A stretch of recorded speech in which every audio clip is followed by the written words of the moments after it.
I'm going to tell you how to reach more people here on YouTube, and we're starting right now. Today's question is from Sasha Basha, and Sasha asks, how can you reach more people on YouTube? Well, I'm glad you asked that question. So for outreach, basically what that means is that you want to find websites and blogs and other content creators and any publications that are online or offline. I'm talking like actual print is also okay.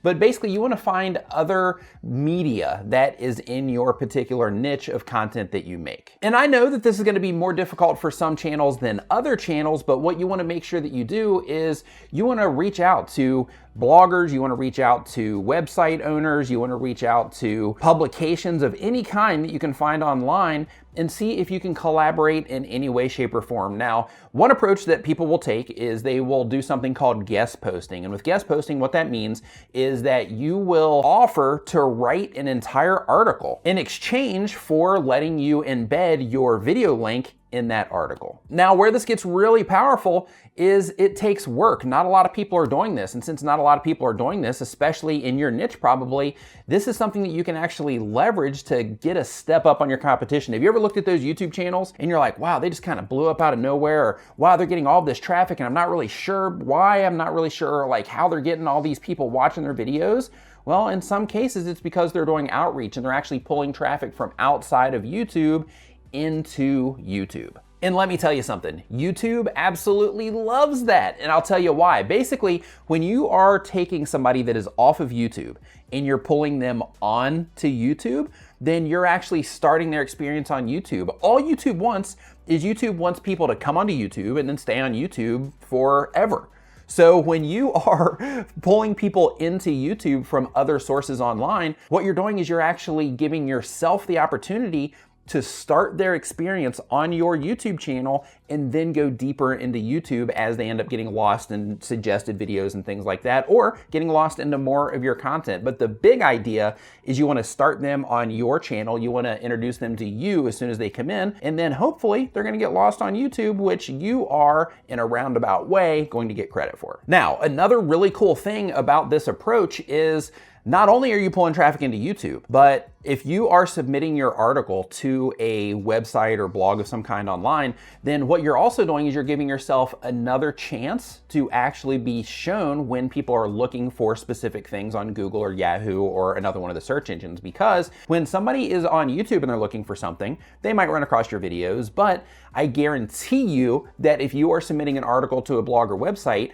one of the things that they are doing is they are optimizing their page, their article, everything that's happening, they're optimizing it so that it can be found in search. Now, where this works out to your benefit is right now you're doing all this stuff on YouTube, right? You're trying to get discovered on YouTube. You're trying to use search and recommendations and suggested videos and home pages and all that stuff to try to get people to come into your content from YouTube.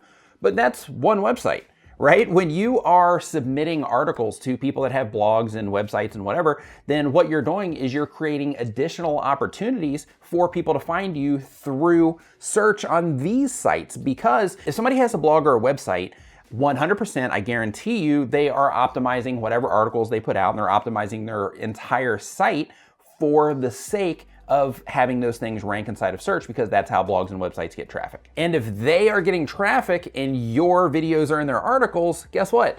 You're also getting traffic, which can be a huge win all the way around because you're bringing people into YouTube. And again, what YouTube wants is YouTube wants people to come onto the platform and they want people to stay there so they can keep showing ads to them on YouTube. The next thing that you can do, or number two, I should say, is to collaborate. Now, I know that you've probably heard that term a ton and you might collaborate already, or you might be on the other side of that fence to where you don't even know the process of collaboration. Like inside, it's like, okay, yeah, I can collaborate with other YouTubers, but how do we actually get files back and forth? How does that work? What's the structure like? That might be stopping you from actually collaborating. So I'm gonna tell you right now, this is how you do it. Basically, you contact another content creator through their YouTube channel or through their Twitter or through their Facebook or their website if they have one. But basically, you try to bring awareness to them that you're trying to get in touch with them and that you wanna work with them in some way. That's step one.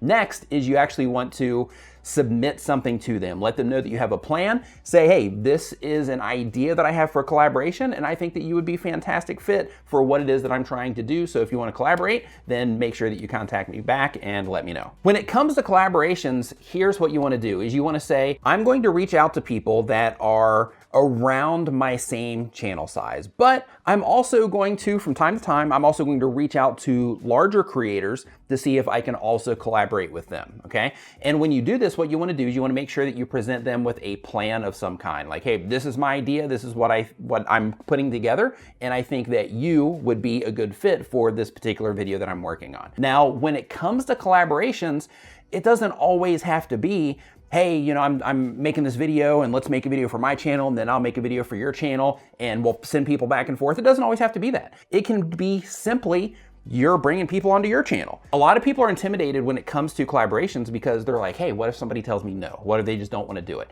So if that happens, then it's not a big deal. You just write down, okay, this person didn't want to do it. Maybe I'll hit them up later because right now they don't want to do it. A lot of times if somebody doesn't email you back or they say that they don't want to do it, it's not necessarily because they don't like you or because they don't like your content or what it is that you're doing. It could just mean that they're not doing collaborations at the moment. Or maybe for whatever reason, they're just not into the idea that you propose to them. So if somebody doesn't reply or if they don't want to do it with you, don't take it personal, don't get hurt by it. Just look at it like, okay, now I just have to contact one more person so that I can try to get a collaboration with another person. Now, in terms of the process, how it works is this. You would make a video, and this would be an exchange. So if you're going to collaborate on their channel, they're going to collaborate on yours, then what you would do is you would say, okay, I'm going to make a video, you're going to make a video, and we are going to upload our files to Dropbox, and then we're going to send each other links, and then we're going to pull those files down from Dropbox. And then you would put a front end on it, they would put a back end on it, or if you get creative, then of course you can, splice the video files back and forth and things like that. But basically you just use any cloud service that's a storage cloud service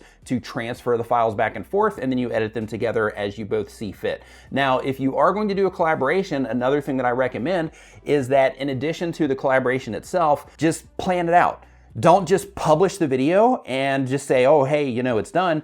Plan it out. If you have a 2-video collaboration, let the other person know when your scheduled date is, work it out with them to when their scheduled date is so that you can publish at the same time so that it makes more sense to send traffic back and forth that way because you can say in the video, hey, we made another video on their channel, go and check it out. But with that said, if you are doing a video that is just a one video to where you're having them on your channel, in that particular case, then of course you can publish it at any time you want. But in that particular case, one thing that you may want to consider, especially if you're newer to the platform and you're working with somebody that has a lot of experience on the platform, you might want to shoot the video their way just to make sure that everything came out the way that they wanted and things like that. Or maybe they said something that in retrospect, they're thinking, man, I wish I wouldn't have said that. Then it kind of gives them that opportunity to help make any corrections with that as well. The third thing that you can do is social media. So of course everybody's like, hey, share your stuff on social media, but what if you don't have a following? What do you do then? Well, what you can do if you don't have a following on social media is you can join Facebook groups around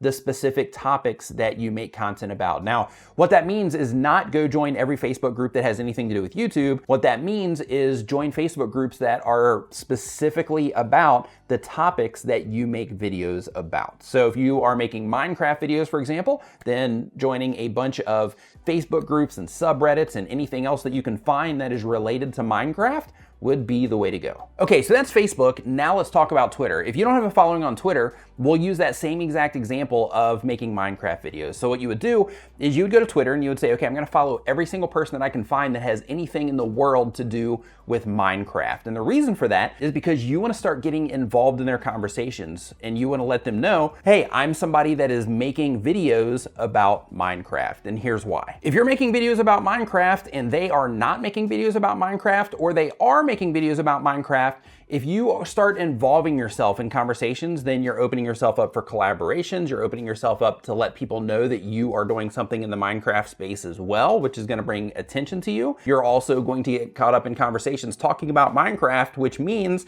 that the other people that might not be on YouTube in terms of being a content creator, the other people that are involved in those conversations, they're also going to see you in those conversations. And as long as you're being clever and you're being, just being like a normal person and you're not begging people to come watch your videos, then in that case, then people are going to say, okay, who's this person? They just said something clever, or they're just always a part of the conversation. So I'm gonna go check out their Twitter profile. I'm gonna follow them. Oh, look at that. They've got a YouTube channel. Next thing you know, they're on your channel and they're subscribed to you on YouTube. Now, of course, that method is something that's gonna take some time. So you don't wanna say, okay, well, I'm just gonna start posting on Twitter like crazy so that I can get, 100 views in my first hour, for example. What you wanna do is you wanna take all of these approaches and you wanna build them up over time. So you wanna be active on Facebook in those groups. You wanna be active on Twitter in the conversations that are happening there. You want to be on Reddit. You want to be active in the conversations that are happening there. And when it comes to Reddit itself, another thing that you can do there is Reddit has a 1 in 10 rule. And what that means is you can self-promote. However, you have to promote other people 9 times before you promote yourself 1 time. So in that case, what you want to do is you want to just go and start sharing other people's content. So let's again say we're talking about Minecraft. You want to be that person that's always sharing other people's Minecraft videos. And then when you're doing that, what you can do is you sprinkle in your content as well. So that way somebody goes and they look at your post history, then they can see, hey, this person's sharing a bunch of content like this. So they might not even know that some of the content that you have mixed in there is your content. Now, there's nothing unethical about that. All you're doing is you're sharing your content along with other people's content on Reddit. But be careful, because Reddit can be pretty rough in terms of self-promotion. So just make sure that you're not overdoing it. Make sure that you're participating on Reddit as just a normal Reddit user, because if you're not and you're just using it for the sake of spamming your videos or sharing your videos or whatever approach you decide to take there, then if you are not being a participant, then you can lose your account and people will give you a really hard time when you do go and share your content. Another thing that you can do to get more reach here on YouTube is to actually participate in YouTube. And what I mean by that is leave comments, join live streams, watch videos. Don't just leave comments for the sake of trying to get traffic, but actually watch videos, enjoy, interact with the creators that you enjoy. And you would be surprised, you're not gonna get 100,000 subscribers overnight doing this, but what you will get is this will just be one of those things where people will trickle in over time because you're an active person on the platform and people will see you, and based on your channel name and things like that, they'll come and check you out and you'll get subscribers from it. But again, don't spam. Do not go and try to pull people over to your videos, right? Just be active, just participate. That's how you actually use that one to win, is you just participate. Don't go and spam your stuff. Never ask people to subscribe to you. It's actually against the terms of service of YouTube. Don't ask people to come and check out your videos because it's not cool to do, and it's also something that YouTube is frowning upon. So don't do that. So in addition to getting more reach here on YouTube, I'm sure you also want to get more subscribers. So make sure that you check out this playlist right here. It's just filled with videos on how to get more subscribers. And then of course, this one down here is what YouTube thinks that you might be interested in watching next. And if you haven't yet, make sure that you subscribe. Thanks for watching. I'll see you next time.